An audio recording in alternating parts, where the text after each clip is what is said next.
तो बच्चों, आज मैं बात करूंगी प्रोकैटिक्स और यूकैरियोट्स के डिफरेंस के बारे में, यानी कि इनके अंतर के बारे में, क्या क्या इनमें अंतर होता है।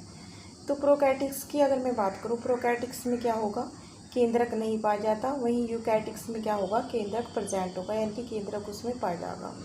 वहीं अगर मैं प्रोकैटिक्स सेल्स की बात करूँ तो प्रोकैटिक्स में क्या होते हैं, इनमें जो कोशिकांग होंगे, राइबोसोम कोशिकांग पाया जाता है इनमें। लेकिन ये कोशिकांग भी कैसा होगा, झिल्ली युक्त नहीं होता। झिल्ली युक्त क्या होगी, इसमें झिल्ली क्या होगी, अनुपस्थित होती है।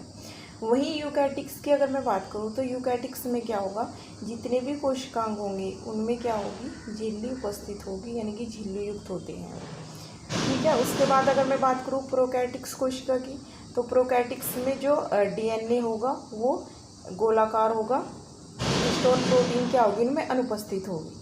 वहीं यूकैरियोट्स की अगर मैं बात करूँ, यूकैरियोट्स में जो डीएनए होता है वो लंबा होता है, तो वो इसके हिस्टोन प्रोटीन के ऊपर क्या होता है, लिपटा हुआ होता है।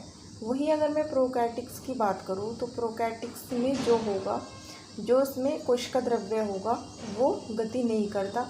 लेकिन यूकैरियोट्स में जो होगा वो गति क्या होगा, गति करेगा, यानी कि मूवमेंट वो करेगा। वहीं अगर मैं बात करूँ प्रोकैरियोट्स कोशिका में, ये कोशिका क्या होती है, छोटी होती है, और यूकैरियोटिक जो सेल्स होगी वो कैसी होती है, बड़ी होती है।